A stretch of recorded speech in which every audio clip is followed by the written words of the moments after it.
little bit about equivalent fractions today, and equivalent fractions are fractions that have the same value, but they don't necessarily have everything the same. They could be different denominators, they could be something else, but they have the same value. They represent the same amount. And there is a rule for you to be able to find an equivalent fraction with any fraction that you want to, anytime you want. But before we get to that, I kind of want to just go a step back and kind of review what fractions are and use these fraction circles right here to see what are some things that we might be able to notice as we play around with these fraction circles. So you'll remember that there's a couple important terms when we're dealing with fractions, and that is n and d, where n is the numerator. Okay, so that's how many pieces that we're dealing with in any given fraction, and the denominator, which is how many pieces is that whole broken into. So if we think about that, we come over here and we look at this fraction circle right here, we can see that this fraction circle is broken into two pieces. We have a piece right here and we have a piece right here. So our denominator for this fraction would be 2. Okay, and we don't have anything right now, so let's imagine that we colored it in. Okay, I'm going to color in this side of it. Might not be able to get all of it perfectly, but I'll do as best as I can. So let's imagine we have this half of the fraction circle. Well, you can see now we're dealing with one of the two pieces. So our numerator would be 1. So this coloring represents 1/2. Okay, we have 1/2 of this fraction circle. And we can go to the next one, and we can see that this one's broken into 4 pieces. So we know that our denominator is going to be a 4, or we might call that fourths. And let's do the same thing. Let's color this section right here. So there's 1. And let's color this section right here. So that should be 2. So you'll notice now that we have 2 of the 4 sections. So this fraction would be 2/4. Let's do it one more time. Get another color here. Let's do it again.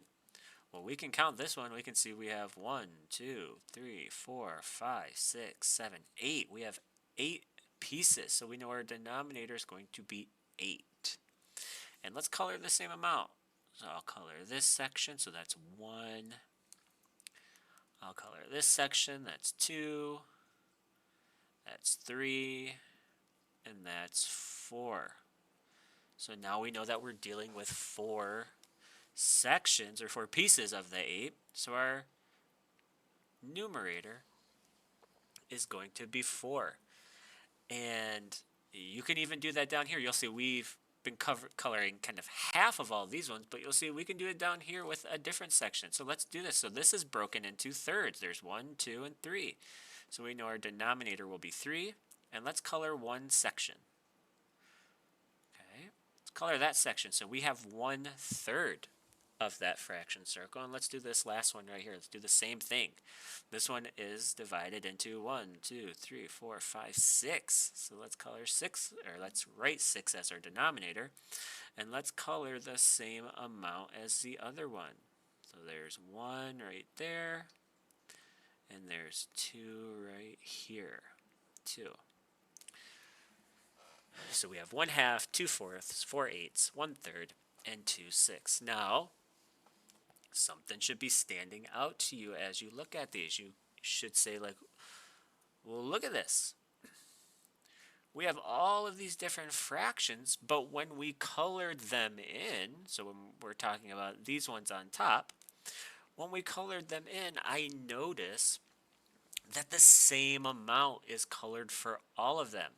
We have half of this one colored. We have half of this one colored. we have half of this one colored. And so we can then infer that all of these fractions right here, they must be equivalent. They all represent the same value. They're not the same fractions. These are eighths, these are fourths, this is half. But they represent the same amount of the whole, which is half of it, which is same down here. You can see that this third is the exact same amount as 2/6. So these must also be equivalent. Remember, equivalent does not mean equal. Equal would mean the same in every way. They are not equal, okay? Because they do not have the same denominator. They are equivalent. They represent the same amount, okay? So, the question is then, what is the rule for finding equivalent fractions? Well, let me show you what the rule is. Okay, I'm going to erase this. Okay, let's erase this too. So let's go back to our fraction of 1/2. And we said, well, 1/2 we just said was equivalent to 2/4, but also 4/8. So how can we make this equivalent to those? Well, you have to start by thinking multiplication, okay? You are doing multiplication, okay? And the rule is multiply the denominator by a number, let's call the number n, and multiply the numerator, by number n, and multiply the denominator by number n.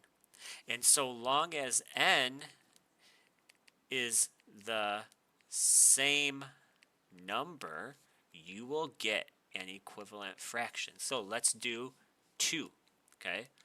Let's do 2. I'm going to take 1/2 and I'm going to multiply both of these numbers by 2. And let's see what we get. Okay, well, 1 times 2 is 2. 2 times 2 is 4. And there we can see it. 2/4 right there and 2/4 right here. So these two fractions are equivalent. I multiplied them by the same number. Let's do it again. Okay, let's do a different number now. Let's multiply by 4.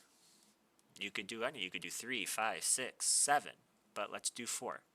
So I'm going to multiply my denominator by 4.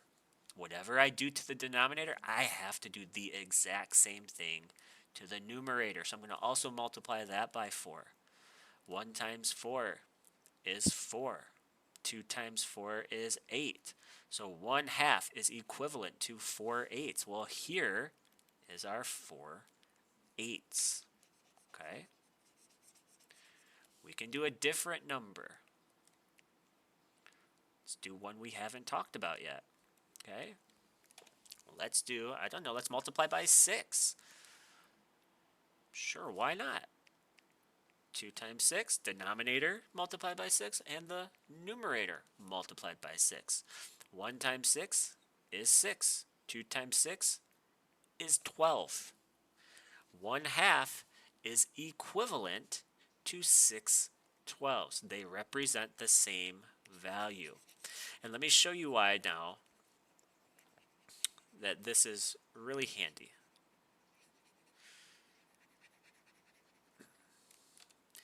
You know, if you're given, for some reason, you're given a fraction that's a little atypical to you. What if you got something that was, man, what if we had 16 21st, and they said, well, find an equivalent fraction to 16 21st. as long as you know the rule, multiply the numerator and the denominator by the same number, it's going to be no problem. Okay? Let's make this equal to something, and let's multiply both of these by the same number. Let's say let's multiply them by 2. Let's keep it simple. I always start with 2. Okay, well, 16 times 2 is 32. 21 times 2 is 42. 16/21 is equivalent to 32/42. Okay? Spend some time practicing. The good thing about these is you can really just make up any. You can just write any fraction. 5, 6. Find an equivalent fraction. Well, let's multiply by 3. Let's multiply by 3. That would give us, what would that give us? That would give us 15/18. You can do these and practice these all day because you can just make them up. So go back, rewatch this video if you need to hear what the rule is again for equivalent fractions. Spend some time practicing these, and I promise you will be able to find an equivalent fraction in no time. See you in the next video.